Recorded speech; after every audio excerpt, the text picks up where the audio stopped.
다음은요, 우리 훈육의 방법에 관한 얘기를 나니까 언제도 되게 중요한 것 같습니다.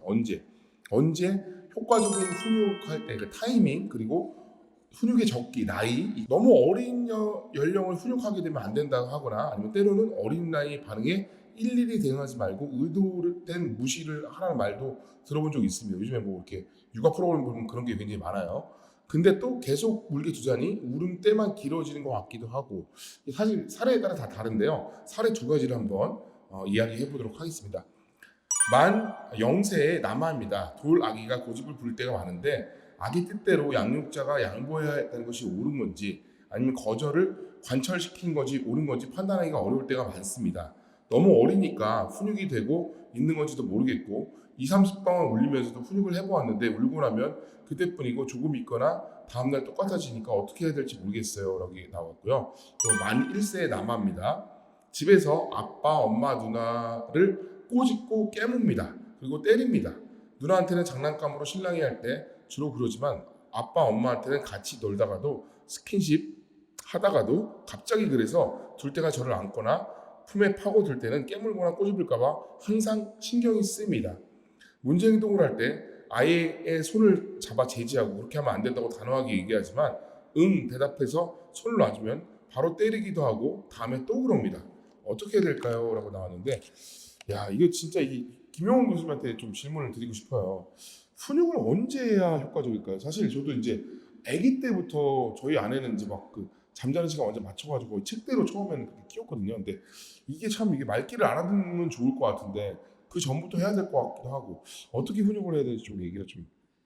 그래서 여러분들도 아마 뭐 인스타그램이나 유튜브 쇼츠 뭐 이런 거 보시잖아요. 근데 이제 저는 이제 조그마한 애기가 없으니까 가끔 릴스에 보면 엄청 예쁜 애기들 사실 실생활 사진이 영상이 많이 올라와요. 근데 여기 실생활 때도 엄마가 이놈 이렇게 하면 애가 삐뚤삐뚤 이렇게 하는 예쁜 영상들이 있잖아요. 그게 무슨 말이냐면 이놈 하면 그게 뭔가 잘못했다라는 걸 애가 인지를 하는 거예요. 그래서 그러니까 저는 이게 네가 뭘 잘못했어 이런 걸 일일이 다 뭐 이렇게 하면 나쁜 일이야 이런 말을 다 알아듣지는 못하더라도 뭐 때리면 안 돼, 지지, 인원 이렇게 아주 아기 때부터 시세가 때부터 우리가 가르치잖아요. 그러니까 어떤 행동에 대해서는 그냥 돌전에 아이들한테도 가르쳐야 되는 거죠. 애가 아기들 키우다 보면 애가 물건 다른 사람을 맞추고 이런 일들이 안기만 하면 애들이 떨어지잖아요. 근데 그럴 때 지지 안 돼 하고 딱 잡고 안 되는 일이야 때리면 안 돼 던지면 안 돼 다른 사람 앞에는 안 돼 이거를 말을 해주면 애가 말을 못 알아듣겠죠. 그렇지만 지금 내가 하는 행동이 뭔가 잘못되었다라는 느낌적 느낌은 아이가 알잖아요. 그러니까 아주 어린 나이 때부터 특히 때리거나 던지거나 이런 나한테 피해를 주는 행동은 저는 가르쳐야 된다고 생각을 하고, 어릴 때부터 이걸 계속 가르치다 보면 이제 말귀를 조금조금 알아듣기 시작하면 때리는 건 안 되겠구나. 인지가 생기는 시점에 알게 되는 거죠. 그래서 인지가 생겼을 때 훈육하는 게 아니라 훈육은 그냥 시대같이 나한테 이놈의 하듯이 이렇게 가르치는 거다. 훈육이라는 거는 이거 된다 안 된다를 가르치기도 하지만 내 행동의 결과를 가르치는 거기도 하거든요. 때렸어. 엄마를 아빠 풀렸어. 그럼 에휴 때리는 거 안 돼. 그럼 아이한테 아빠 아프다는 걸 보내시는 거잖아요. 그래서 그런 거를 아주 어릴 때는 더 가르쳐야 된다. 저는 그렇게 생각을 하고요. 근데 이제 여기 나오는 것처럼 누나를 깨우고 때려서 안 된다고 했는데 그래서 또 알았다고 했는데 손을 딱 놓으면 또 때린다고 이런 얘기를 하는 경우는 흔히 보는 것 같아요. 정말. 근데 이 나이 애들은 정확하게 그 인지가 이런 인과관계를 다 이해를 못하는 거잖아요. 그러면은 또 때리는 놔, 또 잡으세요. 또 잡는 거예요. 그러니까 우리가 무슨 말이냐면 때리면 안 된다는 것을 아이가 완전히 몸에 배어서 이거 알 때까지 끝까지 가르쳐야 되는 거고요. 그리고 뭐 이제 너무 막 난리를 치거나 뭐 바닥에 들어눕거나 좀 아이가 위험할 것 같으면 우리가 이렇게 조그만한 아이들은 돌무렵의 아이들은 여기 아이를 껴안고 팔 하나 여기 끼고 팔 하나 다리 여기 끼고 이렇게 그냥 엄마가 꼭 안고 계시는 게 좋아요. 근데 이제 안고 계시면서 아까 의도된 무시 뭐 이런 얘기도 나왔는데 굳이 안고 있을 때는 말을 많이 할 필요가 없어요. 그러니까 난리를 칠때 애가 기분이 안 좋고 중건성적 올라오고 있는데 엄마도 너는 왜 그걸 못 알아듣니 막 이렇게 말을 많이 하면 엄마의 감정이 같이 올라오면서 서로 올라오거든요. 근데 그냥 아이가 가라앉을 때까지 그냥 꼭 안고 계시는 것도 괜찮아요. 그래서 어느 분들 2시간 넘게 안 돼서 계속 그러는데 그러면 2시간으로 안 되면 3시간으로 안 되시고요. 한 번씩 보면 그 다음에는 점점 내려오게 됐어요. 그래서 안 되는 것을 끝까지 가르친다. 이런 게 중요하고요. 그리고 이제 저는 또 중요하게 생각하는 게 안 돼 이런 게 효과가 있으려면요. 평소에 사이가 좋아야 돼요. 엄마랑 아빠랑 평소에 사이가 좋은 사람이 나한테 이거는 하면 속상해. 근데 늘 나도 보기만 하는 인물을 이래. 그러면 그 사람이 그 많은 인물 중에 하나를 이쁘게 해. 그래서 계속 화냈는데 한 번 이놈 더 하면 뭐 또 했나 보다 약간 이렇게. 근데 평소에 같이 놀기도 하고 같이 가슴도 하고 아빠가 비행기도 태워주고 많이 나고 놀았어. 그래서 그 아빠가 나한테 이놈을 너무 속상하고 저 아빠랑 잘 지내고 싶고 저 아빠를 어떻게 하면 저 이런 소리를 안 들을 수 있었다는 이런 생각을 하게 되죠. 이게 좀 반성하게 되네요. 평소에 잘해준 다음에 화를 내야 혼을 내야 어떻게 보면 아이가 그걸 들어줄 수 있다. 진짜 좀 너무 맞는 얘기 같습니다. 자, 우리 언제 훈육 시기에 대해서 또 2가지 사례를 한번 또 얘기해 보도록 하겠습니다. 만 1세의 여아입니다. 아이가 자신의 의견을 들어줄 때까지 떼를 심하게 쓰고 울어요. 울고 있을 때는 진정하면 들어줄 거야 라고 말을 해도 먹히지가 않아요. 아이가 힘들면 울음을 그친다, 길게 울지 않는다는 말을 참고 기다려봤는데 2시간이 돼도 심하게 울고 버티는 모습입니다. 아이를 때가 심하게 쓸 때는 감정과 멘트를 흔들려 아이를 훈육하는데 어려움이 있습니다. 그걸 그칠 줄 모르고 울면서 심하게 때를 쓰는 아이는 어떻게 해줘야 될까요? 그리고 다음 사례는요. 만 1세의 남아입니다. 고집과 자기 주장이 세지면서 마음대로 안 되면 징징거리면서 요구해요. 근데 징징거리면서 우는 소리가 너무 힘들 때는 저도 모르게 소리를 질까봐 반응을 아예 안 해주고 5분, 10분 뒤에 반응을 해주는데 이런 방법이 올바른 건지도 모르겠습니다 라고 얘기했는데 이번에 조선미 교수님께서 훈육은 즉각적으로 하는 게 원칙이다. 아이들을 보고 들은 것을 금방 잃어버리기 때문에 조금은 시간을 지나면 왜 화를 내는지 전혀 알지 못한다. 이런 일이 반복되면 괜히 혼낸다. 이런 억울한 마음 든다. 뭐 이런 얘기도 많이 있는데 어떻게 하는 게 맞을까요? 네, 저는 이 사례에서 만 1세가 핵심적으로 들어와요.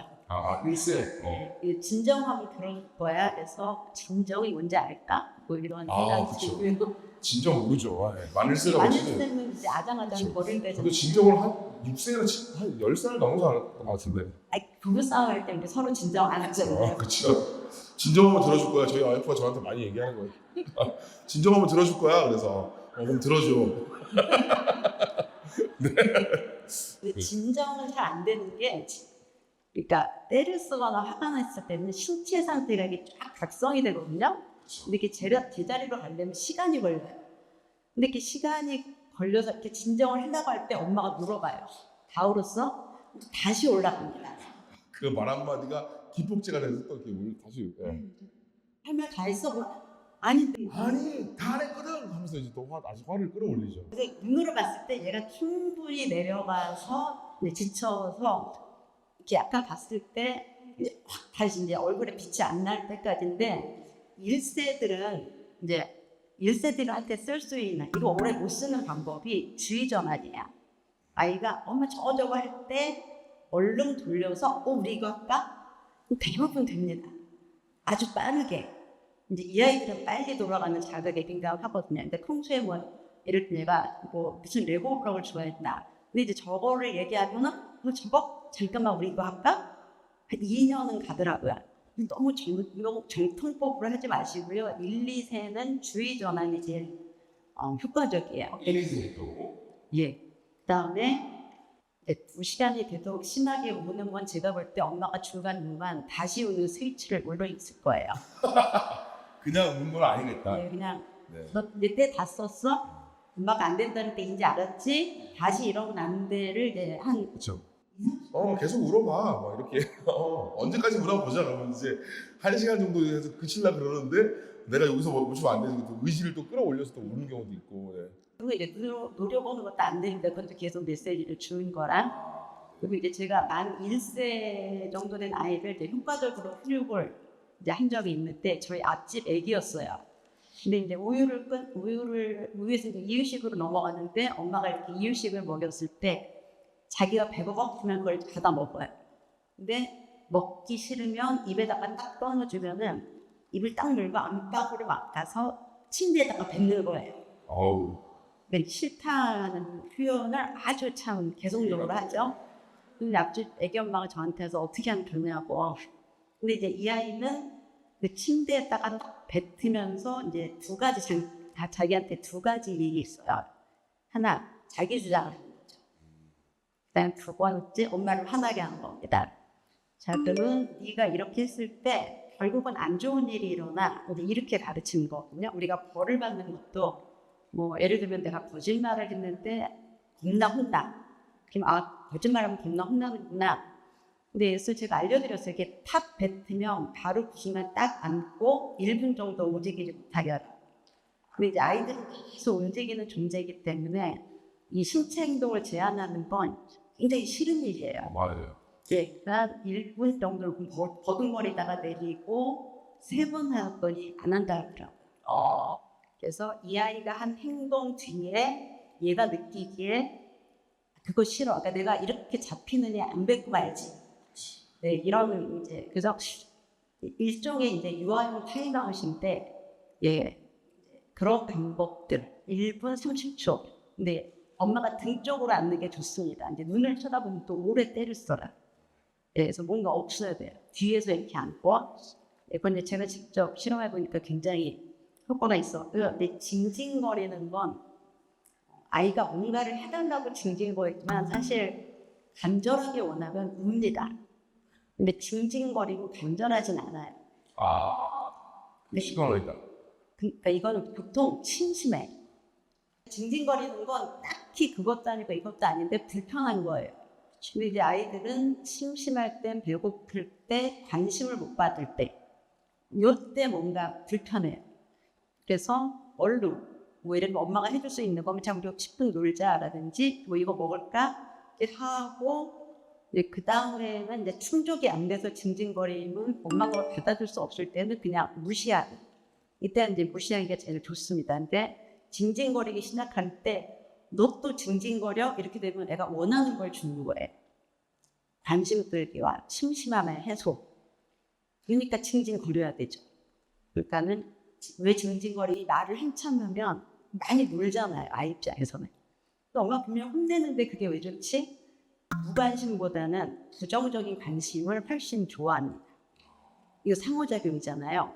이게 남자친구랑 지금 싸우는데 남자친구가 전화해서 너 왜 그랬어 하는 거랑 전화 싹 안 하는 거랑 뭐가 더 불안하세요? 전화 안 하는 거잖아요. 무관심이 훨씬 더 큰 벌입니다. 그러니까 징징거렸을 때 딱 이건 내가 지금 얘한테 뭘 해줄 수 없어. 그럴 때는 이제 무관심으로 대하시면은 징징거림이 가져오는 건 무관심밖에 없구나. 근데 이렇게 하면서 줄어듭니다. 행동이. 다음 사례 한번 보도록 하겠습니다. 시기에 대해서 이야기 나눠보니까 어디서 훈육해야 할지도 굉장히 궁금해집니다. 저는 식당에서 우는 아이를 종종 끌고 나가는 양육자분들 많이 봤습니다.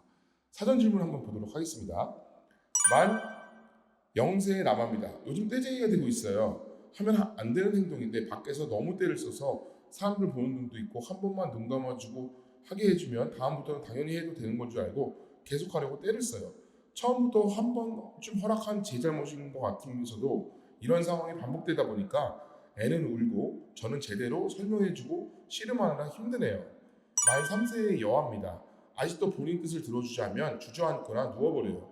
안 되는 걸 알면서도 제 눈치를 보면서 일부러 그러는 모습에 화가 나지만 위험하기도 하고 다른 사람 눈도 있고 해서 밖에서는 그냥 둘 수 없어서 들어줄 때가 많아요. 이 밖에서 사실 이럴 때가 굉장히 좀 당황스럽잖아요. 조선미 교수님께 물어보겠습니다. 이럴 때는 어떻게 훈육해야 하고 사람 없는 곳으로 간다라고 얘기를 들어본 것 같은데 혹시 집에서도 훈육 장소를 정해두는 게 도움이 될까요? 1세는 즉각적으로 행동을 통제하는 게 필요하지 뭘 가르쳐서 이제 밖에 나가서 뭘 하기는 어려운거든요.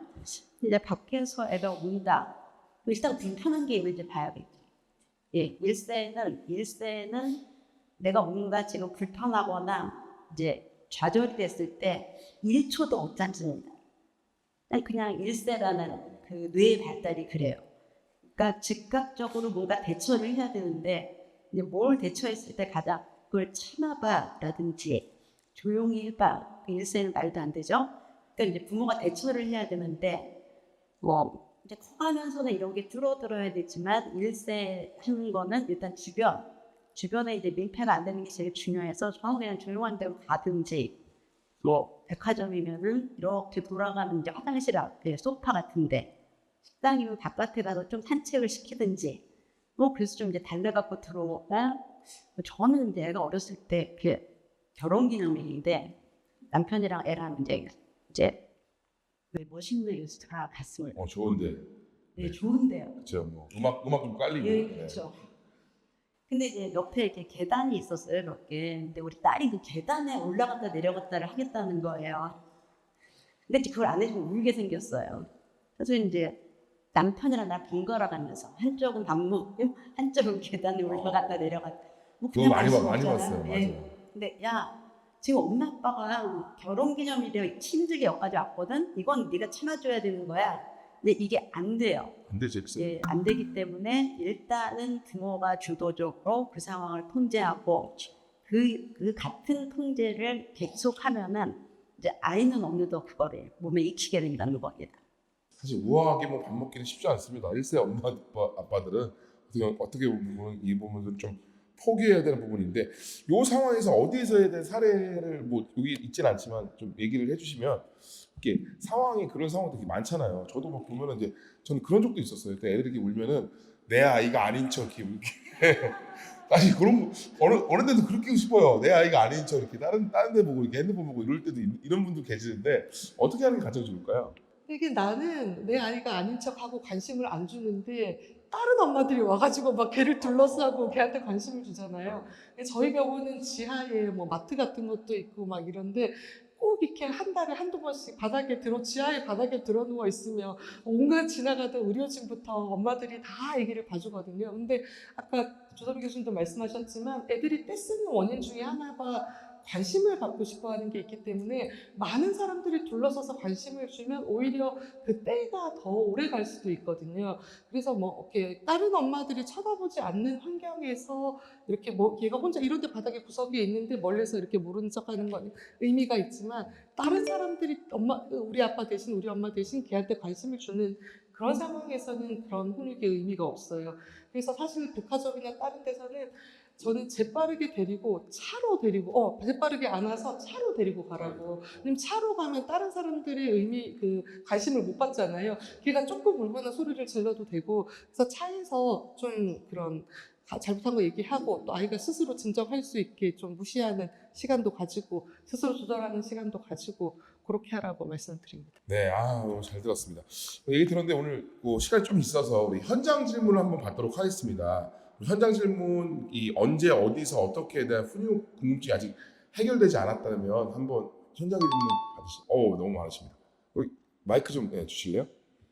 현장 질문. 안녕하세요. 교수님 두 분 말씀 너무 잘 들었는데요. 아까 그 감각이 불편한 것에 대해서 바로바로 좀 도와주는 것이 좋다고 바로 딸이 인정하라고 말씀을 해주셨는데 저는 지금 만 3세, 만 5세 딸 둘 키우고 있는데요.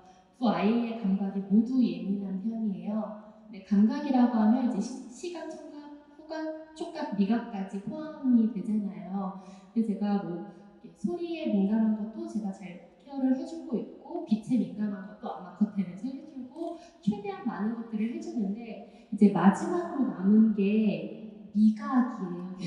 어떤 식재료를 입에 넣었을 때 먹기 싫다, 불편하다라고 해서 이제 뭐 식재료 조리법을 바꾼다든가 아이들이랑 같이 요리를 한다든가 해서 굉장히 많은 부분이 이제 괜찮아졌다고 생각을 했는데 만 5세인 저희 큰 딸이 고기를 거부하고 있어요.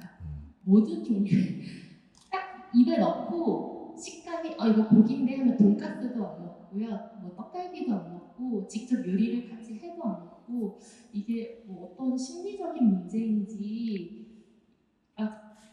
문제인가 생각을 했는데 이제 지난주에 소아청소년과 가는 김에 여쭤봤더니 애가 씹기 싫어서 그런 것 같다고 이야기를 하시더라고요. 어떻게 좀 도와줄 수 있을까요? 네, 조선민 교수님 좀. 근데 씹기 싫은 거는 씹어본 적이 있다는 거네요. 어떻게 처음 시작을 했을지 좀 궁금하고 지금 몇 살이라고 하셨죠? 6살. 6살이요. 고기를 얼마나 작게 잘라주세요? 혹시 그냥 그 어린이집에서 대신 나오는 정도로, 그러니까 일반 동그랑땡보다 더 작은 정도로 주고 있어요. 그냥 씹기 싫은 것보다 사실 애들은 맛있어서 고기를 훨씬 더 많이 먹거든요. 그래서 저는 씹기 싫은 게 꼭 원인인지는 잘 모르겠고요. 생선을 먹이시죠? 생선 잘 먹고요. 예, 그러니까 단백질이잖아요. 채소 이런 건 굉장히 잘 먹어요. 아, 건강에 좋은 건 다 잘 먹는데 근데 고기만. 고기도 꼭 먹어야 되나요? 저희도 그래서 그냥 뭐 단백질을 생선이나 백지구 같은 것을 좀 바꿔주고는 있는데 보육기관에서는 또 그래도 고기를 먹는다고 하더라고요. 먹는다고요? 집에서 밥 먹어서 아. 그게 조금 알고 있으세요? 근데 보육기관에서 먹고 집에서만 안 먹는 건 이제 뭔가 이제 환경적인 게 있는 것 같아요. 이제 선생님한테 어느 정도의 양을 어떤 조리법을 했을 때 이제 먹는지 물어보시고요. 집에서 일단 똑같이 해보고 안 먹으면 혹시 고기를 안 먹을 때 왜 고기를 안 먹니? 하면서 주변에서 얘한테 고기를 먹으려고 굉장히 다양한 방법을 시도하지 않았을까요? 저는 최대한 이제 존중하는 의미에서 오랫동안 기다려주기는 했거든요. 기다려주는 거랑 관심을 안 주는 건 달라요. 그러니까 먹거나 말거나 그래 안 먹어? 그럼 엄마 먹을게. 이제 이런 거랑 고기가 싫으니 고기를 엄마가 어떻게 좀 먹을래? 이건 관심입니다. 예, 그래서 관심을 많이 받으면 이제 자기도 모르게 그 행동을 계속 하게 돼요. 그러니까는 고기 싫으면 이제 동생만 주든지 그냥 엄마 것만 먹든지. 그래서 얘가 고기를 안 먹는다는 걸 이렇게 잊어버리세요. 왜냐면 이제 저는 30살까지 돼지고기를 안 먹었는데 우리 엄마가 돼지고기는 세상에 없을 음식처럼 그랬어요. 왠지 잘 모르겠어요. 이제 32살에 삼겹살을 먹고 속았구나. 안 먹어도 되죠. 그러니까 왜 다 먹어야 된다는 생각을 버리시고요. 예, 저는 고기는 어차피 좋은 것도 아닌데 길게 봤을 때 성인기가 됐을 때 뭐 지금부터 두부, 생선 많이 먹이면 될 것 같아요. 근데 제일 중요한 건 엄마가 고기 안 먹는 거에 너무 집중하고 있으면 그 습관은 안 바뀌어요. 무심해져야 돼. 진심으로 무심해져야 됩니다.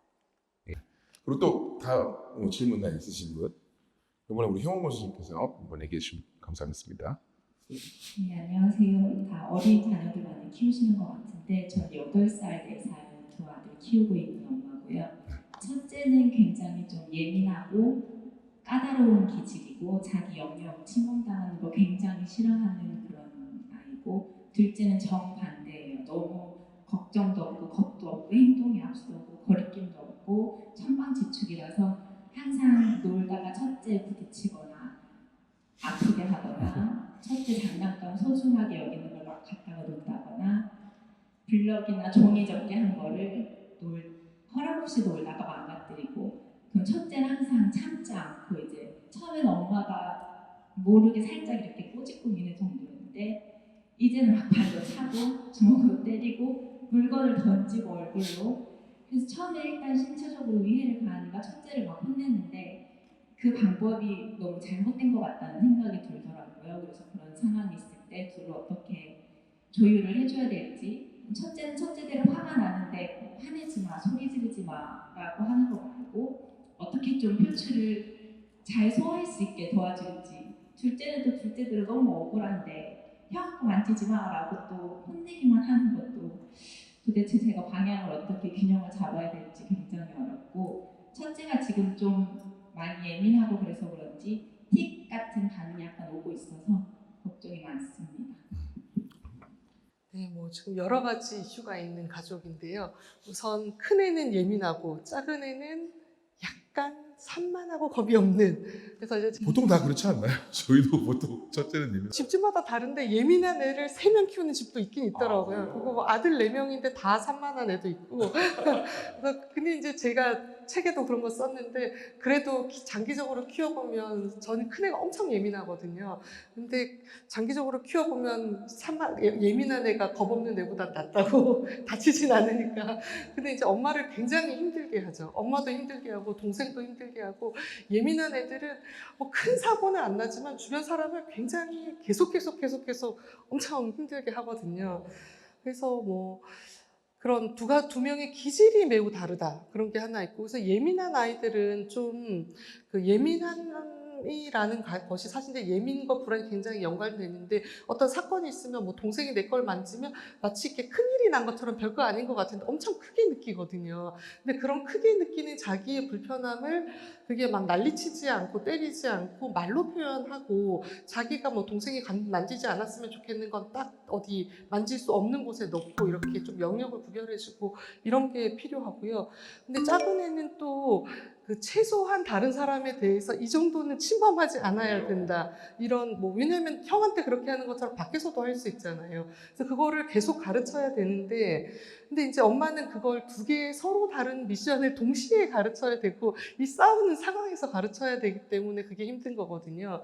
그래서 형제를 싸우는 뭐 형제건 남매건 자매건 훈육할 때 좀 엄마가 힘들면 따로따로 훈육하라고 저는 하긴 하거든요. 우선 큰 애를 뭐 먼저 때린 애를 저기 더 세게 때린 애를 방에 데리고 들어가서 걔에 대해서 뭐 예민한 애한테 너는 이런 거를 속상했을 것 같고 네가 이런 거 불편했을 것 같은데 동생은 네가 이런 불편함을 알 수는 없었을 것 같다. 이런 거를 앞으로는 어떻게 하면 좋게 설명해주고, 그렇지만 때리는 건 안 된다. 이런 거를 훈육을 하고, 그럼 걔 내보내고 다시 동생 불러가지고 이제 따로따로 훈육을 해야 된다고 하는 게 더 엄마가 마음이 편해요. 왜냐면 둘이 앉혀놓고 하면 계속 신경 쓰이면서 하니까 더 그렇다고 생각을 하고요.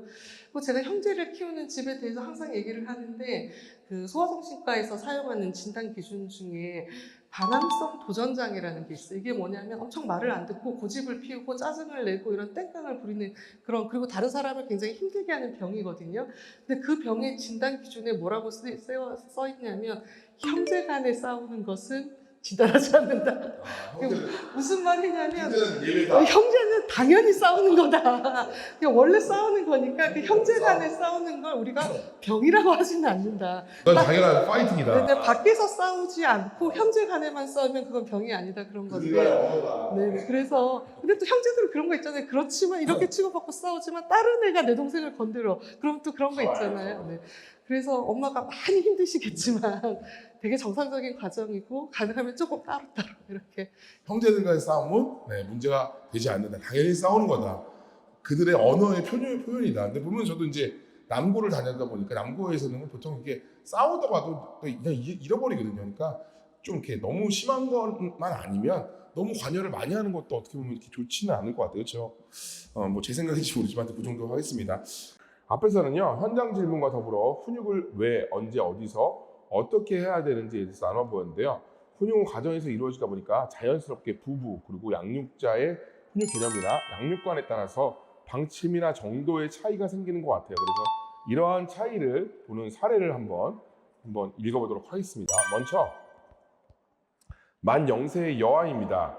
엄마인 제가 군기반장을 담당해요. 아빠는 장난도 잘 받아주고 다정하게 잘 놀아주는 편이에요. 그런데 어느 순간부터 아이가 아빠만 찾아요. 아빠가 없으면 저에게 의지합니다. 문제는 아빠가 다 들어주기 때문에 한번 떼쓰기 시작하면 진정이 안 됩니다. 그리고 두 번째는 만 1세의 남아입니다. 훈육이 필요하다는 것은 같은 의견을 가지고 있으나 정도의 차이가 있어요. 남편은 문제 행동을 보면 무조건 훈육하고 무서운 말투로 아이를 훈육합니다. 그래서 훈육의 횟수와 강도가 있어요. 전토를 낮추고 잘못된 행동에 대한 것을 지적하고 아이가 인정하면 안아주면 끝내는데, 서로의 훈육 정도가 어느 정도까지 해야 되는지 기준이 애매합니다. 그리고 만 3세의 여아입니다. 항상 좋은 쪽으로만 이야기하고 지시하지 않으려고 하는 착한 엄마인 아내, 때때로 양치나 안전에 대한 지시를 하려고 하지만 아이들은 아빠의 말투가 안 좋다고 이야기하네요. 유튜브를 보면서 함께 이야기하려고 해도 어렵습니다. 아직 우리 애들한테는 어려서 좀 더 지켜봐야 한다거나 우리 애들 성향은 그렇지 않으니까 안 맞는다고 합니다. 이렇게 얘기하는데, 이 엄마하고 아빠의 양육 차이 때문에 좀 이렇게 고민인 분들이 굉장히 많은데, 우리 조선미 교수님께서 좀 얘기를 좀 해드렸으면 좋겠습니다. 어떻게 하는 게 좋을까요? 대체로 아빠가 나쁩니다. 그냥 저는 아빠랑 엄마랑 이제 양육 태도가 다르다고 하면, 일단 아빠가 저녁에 몇 시쯤 들어오시는지, 애하고 보내는 시간이 어느 정도인지. 근데 이제 아빠들은 이런 게 있거든요. 나는 애를 잘 키워야 되는데 볼 시간이 없어. 볼 시간이 없으니까 이제 보통 둘 중에 하나를 선택해요. 시컷 놀아주고 뭐 우리 아이를 활발하고 밝게 키우고 싶어. 너무 이렇게 통제하고 이런 건 아닌 것 같아. 이제 이런 분들도 있고요. 아니면은 내가 아빠니까 얘 버릇을 확실하게 잡아서 뭔가 강한 사람을 키울 거야. 사실 이제 훈육을 누구 훈육이 맞냐는 사실은 훈육의 방식, 내용 이런 게 중요한 게 아니고요. 내가 이런 방식으로 했을 때 아이가 얼마나 순응하냐. 아까 순응이라 그랬잖아요. 엄마가 말할 때 말을 안 듣고 아빠가 말하면 들어. 그럼 아빠 방법이 효율적인 거죠. 효율성을 엄청 핵심에다 놔야 됩니다. 왜냐면 많은 분들이 저한테 와서 뭐 애가 이래서 그러니까 훈육을 했는데도 안 들어요. 근데 그 훈육을 안 한 겁니다. 훈육을 어떻게 하셨어요? 그럼 잘 하라고 말을 했죠. 그럼 어머니는 잘 하라고 말을 한 거고요. 훈육은 안 된 거예요. 근데 이제 전달이 돼서 행동이 바뀌어야 되거든요. 근데 지금 이제 한편으로 기울어진 경우는 그 엄마나 아빠의 성향도 있고요. 이런 것도 되게 많아요. 그러니까 아빠가 보기에 엄마가 애를 너무 잡아. 그러면 내가 있을 때라도 얘가 좀 편했으면 좋겠어. 이렇게 해서 더 너그러워지고 그 반대도 가능해요. 근데 이제 이걸 갖고 싸우면은 점점 더 거리가 벌어집니다. 네, 그래서 저는 이런 경우에는 좀 뭐 아이템을 나누거나 뭐 먹는 거는 아빠가 담당하고 사주는 건 내가 할게. 왜냐면 먹는 게 상대적으로 이제 돈이 덜 들거든요. 예. 그래서 이제 아이템을 나누고 그다음에 이제 많이 부부가 싸우는 게 애를 왜 이렇게 무섭게 하냐. 무섭게 하냐인데 근데 이런 경우도 있는 것 같아요. 지금 저희 아내랑 저랑 있을 때 저는 이제 앞에 아이들의 상황을 모르는 상황에서 제가 이제 혼을 내요. 애들한테 너 이거 왜 잘못했어라고 얘기하면 우리 아내는 일단 그때 상황에서는 아빠의 말이 맞다고 얘기를 해요. 그리고 나서 이제 뒤에서 우리 와이프가 저한테 이때 상황 사실 뭐 우리 희엘이면 유엘이 상황이 이랬어. 그러니까 당신이 이걸 몰라서 애들이 화를 내는데 그 부분에 대해서는 당신 좀 얘기를 해줬으면 좋겠어라고 얘기하면 그때 저는 이제 애들한테 그때 아빠는 몰랐는데 그래도 요거는 아빠가 잘못됐다고 생각하기 때문에 그때 혼을 낸 거라고 이렇게 얘기를 하거든요. 근데 그렇게 얘기하는 게 오히려 좀 낫나요? 부인을 굉장히 잘 만나셨네요. 저도 그렇게 생각합니다. 저희 와이프가 네 제가 되게 지혜로워요. 지혜가 모자라서 그런지 저희 아내를 지혜로운 사람을 만난 것 같아요. 저는 이제 제가 이거 이제 전문가잖아요. 이 남편이 보니까 진짜 사람 감정을 모르더라고요. 몰라요. 이게 사람 감정을 지금 와이프 감정도 모르는데 애들 감정까지 알겠습니까? 그래서 네. 그냥 여보 당신은 지금 되게 운이 좋은데 전문가를 만났어. 전문가를 만났어. 애들은 네. 걱정하지 마. 맞아. 애들은 다 내가 알아서 할게. 나중에 봤을 때 잘 키웠는데 이렇게 할 테니까 관여하지 마. 이제 그래서 어렸을 때는 근데 그래도 막 이렇게 눈을 부라리면서 달려오던데 그걸 제가 최대한 이제 차단을 했는데 일단 이건 것 같아요. 무섭게 한다, 안 무섭게 한다. 근데 싸우지 마시고 뭐가 더 효과적인지 본다. 예, 효과적인 방법을 쓰시면 되죠. 근데 이제 애가 울 수도 있고 뭐 그래요. 근데 저도 어렸을 때 남편이 애한테 화내면 굉장히 막 가슴이 쓰리고 그랬는데 조금 크고 이제 훈육할 게 많으니까 이제 저도 애를 울리더라고요. 근데 이제 서로 상대가 울리면 뭔가 훨씬 더 나쁘다는 생각이 드는데 그냥 두 분이 효율성에 근거해서 이렇게 좀 맞춰 나가면 좋을 것 같고요. 이제 효율성은 누가 어떤 방법을 했을 때 얘가 제일 빨리 순응하냐. 그래서 끝을 보세요. 예, 끝을 보시고 합의를 하시고요. 아이템을 나누는 것도 방법이고, 두 분의 관계를 호전시키는 것도 굉장히 중요합니다. 이렇게 남편한테 화낼 거 애한테 화내고 뭐 이런 경우 있거든요. 자, 그래서 사이가 좋아야 기꺼이 협의를 하거든요. 이런 점들이 중요한 것 같아요. 저희는 항상 둘이 같이 그 남편하고 아내하고 같은 편인 것 같아요. 그러니까 우리가 잘못될지라도 너희들 편은 아니고 우리가 먼저라는 걸 항상 알려주는데 우리 교수님께서 어떻게 하시는 게 좋을 것 같아요? 지금 말씀하신 그 말씀이 되게 저는 부모님들한테 많이 하는 말인데요. 애들은 엄마나 아빠가 네 편인 것보다 엄마랑 아빠랑 자기들 둘이 한 편인 거를 더 편하게 생각한다. 뭐 그런 얘기를 하기도 하고요. 제가 이제 병원에서 저희 병원 직원이 10,000명이에요. 그래서 제가 작년부터 병원 직원들 자녀들을 대상으로 육아서 읽기 모임을 해요. 그래서 이제 4번을 계속 만나는 건데 책을 읽고 만나고 책을 읽고 만나는 건데 한 번은 이제 어느 분이 그런 말씀을 하시는 거예요. 책을 읽고 나서 계속 저를 여러 번 만나고 공부를 하니까 애를 이렇게 키워야 된다고 나는 생각을 하는데 남편은 그게 계속 틀렸다 그러고 그렇게 해서 애가 버릇이 들겠냐 그러고 막 이런다는 거예요. 그래가지고 엄청 싸웠대요, 대판.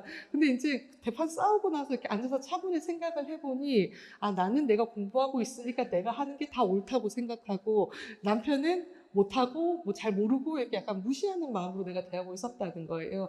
그래서 여러분들이 애들 육아서 읽을 때 이렇게 말씀하시고 이렇게 감정 읽어주시고 막 이런 얘기들 책에 나오잖아요. 근데 그것처럼 이제 그 분이 그것처럼 남편한테 해봤다는 거예요. 애한테 하듯이 당신이 이래서 속상했겠다. 내가 맨날 나만 맞다 그러고 당신 다 틀렸다고 그래서 속상했을 것 같다. 이렇게 마음을 읽어주면서 이거를 책에 나오는 것처럼 남편한테 해보니까 남편도 이제 막 서운한 거를 막 얘기하면서 그날 밤에 둘이서 풀고 앞으로 잘하자 이러고 끝났다고 하더라고요. 그래서 조금 우리가 아이들하고 대화하는 것만 고민하는데 부부 관계에서도 그런 게 좀 필요하다 이런 생각이 들고요. 이제 훈육에 대해서 제가 한 가지 더 말하고 싶은 거는 여기 보면은 착한 엄마, 뭐 착한 아빠 이런 게 나오잖아요. 근데 아이를 키우면 우리는 착한 부모가 될 수는 없어요. 부모는 뭐 엄청 어릴 때부터 뭐 먹고 싶은데 안 주고 자고 싶은데 뭐 놀고 싶은데 못 놀게 하고 핸드폰 못 하게 하고 뭐 다 못 하게 하는 사람들은 양치질 하기 싫은데 하라고 하고 그래서 우리는 완전히 착한 사람이 될 수는 없어요. 언젠가 어떤 순간에는 나쁜 역할을 할 수밖에 없어요. 그래서 우리가 부모가 나쁜 부모가 되는 것을 두려워하면 훈육을 하기가 없어요. 요즘에 유행하는 말 중에 미움받을 용기 뭐 이런 말이 있잖아요. 그래서 부모도 자식한테 미움받을 게 당연한 거고 미움받는 것에 대한 용기를 가지셔야 돼요. 그리고 그래서 세상에 사람이라는 게 뭐 100% 착한 사람이 어디 있어요. 100% 좋은 사람도 없고 나를 100% 사랑해주는 사람도 없고 나를 100% 싫어하는 사람도 없어요. 근데 그런 모든 것들이 다 부모가 나를 사랑하기도 하지만 또 부모가 나를 가르치기도 하고 부모가 나를 혼내기도 하고 지적을 하기도 하는 그런 것을 아이가 다 경험하는 게 세상의 모든 관계라는 게 연애를 해도 그렇고 친구를 만나도 그렇고 선생님도 그렇잖아요. 그런 걸 경험하는 게 꼭 필요한 것이기 때문에 우리가 너무 나쁜 부모가 되는 것을 두려워하지 말자. 그런 말씀을 드리고 싶습니다. 네, 알겠습니다.